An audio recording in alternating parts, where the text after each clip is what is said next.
Hey guys, Kevin the Comic Doctor coming to you with another live unboxing. Yeah, what a week it's been. I tried to get this unboxing done a little sooner. I don't know if you follow me on Instagram, but I threw my back out last Saturday, and whoops. I got double audio going on here, guys. 1 second. Let me just get rid of it. There we go. And yeah, so I threw my back out last Saturday, and I've been pretty useless all week. I think I've maybe pressed 20 books, maybe. Just too painful. I can't sit down for too long.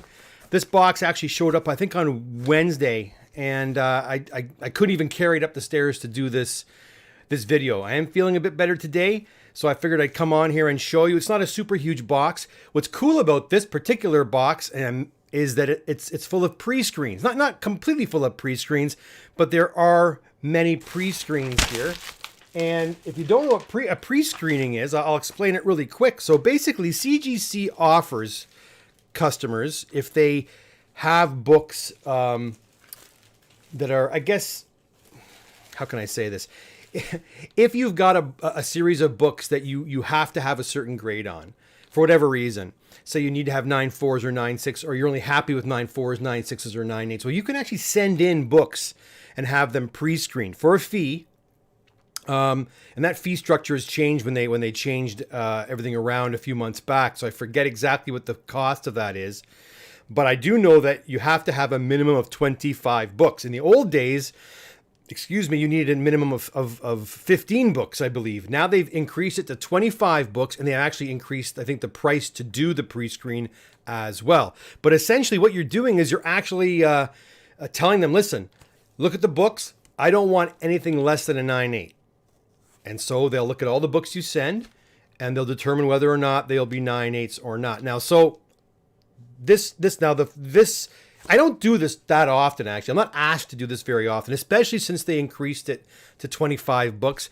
I have a lot less people asking for this service because really by the time you send the books in, you pay for the, oftentimes the pressing, the cleaning, you send the books in, you pay for shipping. You have to pay a pre-screen fee as well, too. People are like, well, I'll just get the book graded, especially if they're modern books.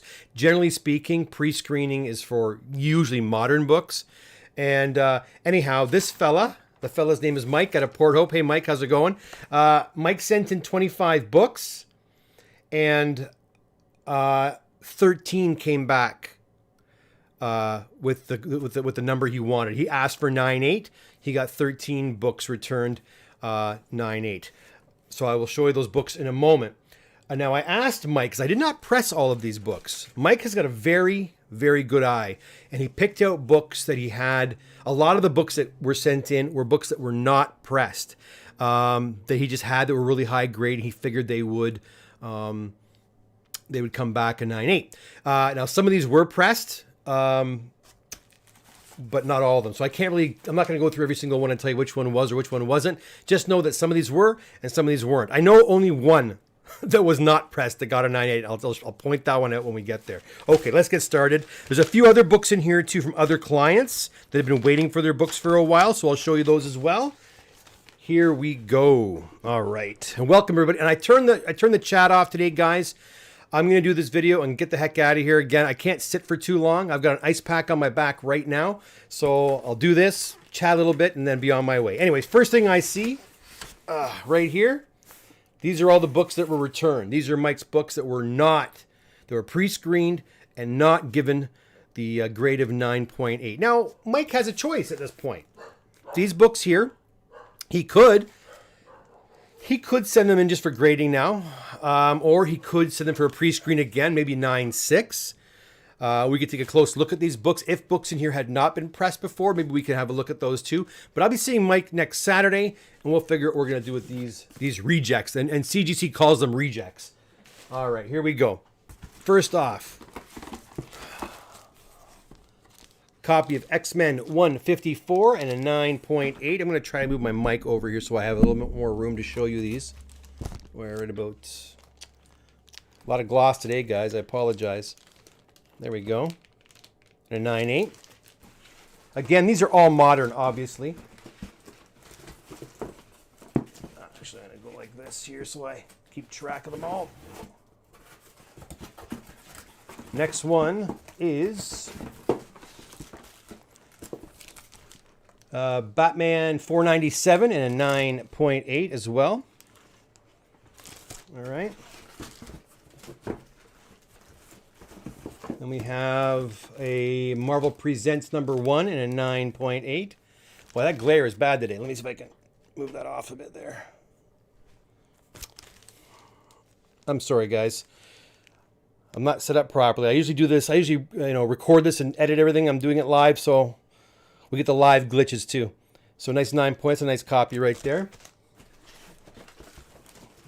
Maybe I'll move back a little bit. Hold on. Maybe that'll work. Let's see.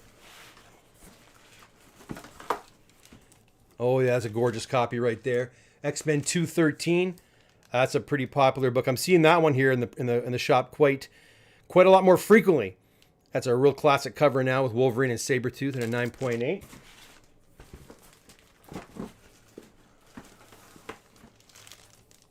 Oh, yeah, look at that. Joker #7.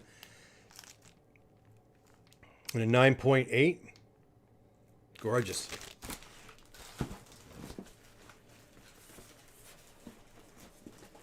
All right. Another popular book in an X-Men 211. Wow, that glare is terrible today. And a 9.8. Alrighty, moving right along. Oh, that's a huge book. X-Men 244. And a 9.8. Again, if you're just joining us now, these were all pre-screened by CGC to 9.8. Mike sent in 25 books. 13 came back, 9.8. Some were pressed, some weren't.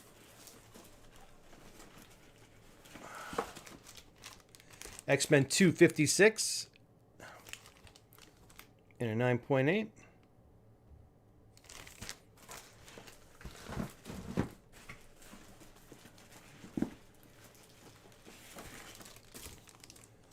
Spider-Man 229.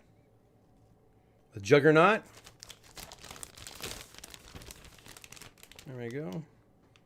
9.8. Gorgeous.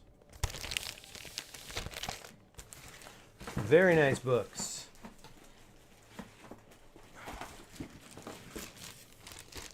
Wolverine #2 and a 9.8. Now this one, this is one that Mike actually, he was trying to put 25, he told me he was trying to put 25 books together to try to get that 20, hit that 25 number to get the, the amount needed for a pre-screen. And he just grabbed this one. It wasn't cleaned or pressed. He thought himself it was going to be a reject. He got a 9.8. Yeah, I'm looking at it now too, Mike. I think, I don't know. It's a nice book. But Mike was certain it was like a 9.4, 9.6. Okay, moving right along. Iron Man 361. 9.8, a Moon Knight appearance. So we got 1, 2, 3, 4, 5, 6, 7, 8, 9, 10, 11. Two more of these 9.8s. We've got a Star Wars 105, and it seems anything with Star Wars right now is hot, hot, hot. And a 9.8.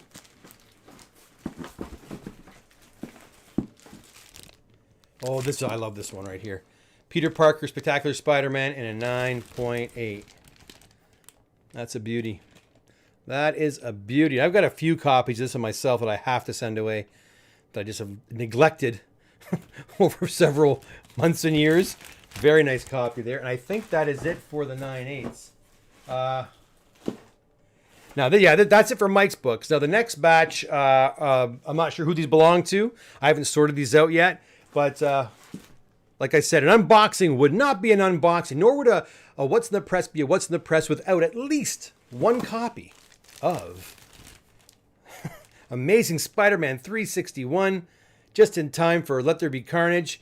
And this one is a direct edition and 9.8 white pages. I think I know who this belongs to. And he watches the show, and he's been waiting for this one book. I think it's yours, but I will double check that tomorrow. And what else we have? We've got a Spider-Man UPC Gold Edition 9.2. #1. We have Turtles 9.0 and a number 1 and a 9.0. What else? What else? 2 more books. Oh, New Mutants 98. Nothing wrong with that. And a 9.4. These bags, they're terrible. Look at that. That's so much nicer without the bags. Nice copy. Again, I'm not sure who these belong to. I'll be notifying anybody this week. If this finishes up anybody's orders, I'll contact you so you can come pick up, or I can arrange to have them shipped out. And last but certainly not least, we got some bad news here with the giant size X-Men came back qualified. It's a 4-0. It's a green label qualified because page 29 is missing and a piece is torn out of page 20, which affects the story, and they're calling it incomplete. Probably still, regardless of that, it's still a hot book and still a very valuable book. You know, I often tell people, before you submit books for pressing and cleaning, especially big books that are going to go through the express tier or the walkthrough tier, it's probably in your best interest to inspect the books yourself. Now, do I inspect the books? Do I go through and count every single page? No, I don't.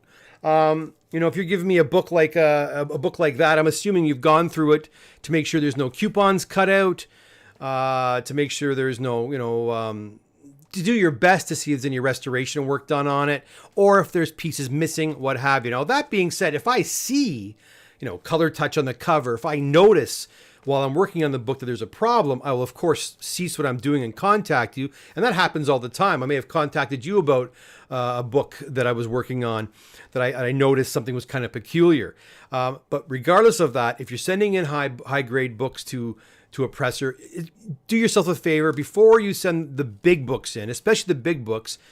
Look through them, count the pages, make sure everything is there, because it costs a lot of money to grade these books, right? And to have the books worked on. So make sure that you do your due diligence and make sure the book are as complete as possible before you send them in.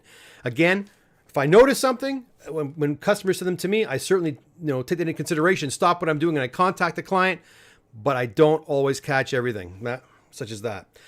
Anyways, guys, listen, I put a video out last night. I want to do videos on other things other than comic books. I think comic books and toys kind of go hand in hand. I know that toys certainly pushed me down the road toward the comic book world and fandom in general. So there's certain toys that I really loved as a child. So I decided to do some videos because I have a lot of my old toys still. So I did a video, my first one yesterday, I dropped it on the one-on-one playlist, basically talking about Mego Planet of the Apes toys. So you have a second, go over and have a look at that. I put that together over the last few days. I had the footage, so while I was in pain here, I kind of edited it all together and I uploaded it last night. I think you'll enjoy that. If you were born in the 70s like me, or the late 60s, you'll probably know about these toys. And you know what? If it was, you know, before your time, you probably get a kick out of looking at these. And Mego toys, by the way, guys, are a great way to display, with your comic books. I know a lot of guys like to buy their Bowen statues or their Sideshow statues and have, you know, their key books with them. You know, there's that awesome Hulk 181 statue that's done by Wolverine and Hulk that's done by Sideshow that a lot of guys display with their Hulk 181s. Looks fantastic. It also costs about $1,000 to buy that statue. So Mego figures are vintage, they're retro, they're really cool, and I've seen some really great displays of people putting them next to the comics that they work with. You know, putting for example a Green Goblin next to ASM 14 or what have you. It does look very good. But anyways, if you have a second, please go over and check out that video on one-on-one, and also if you get a second, have a look below at the competition, not a competition, at the draw I'm having when I hit 1,000 subscribers. The information's all down there in the info section. Take a look at that. And that's it for me. Again, no chat today. I'm going to go and rest my back. I'm expecting an episode of What's in the Press to drop probably early this week, Monday, Tuesday. And until then, take care. Have a great what's left of the weekend. Bye for now.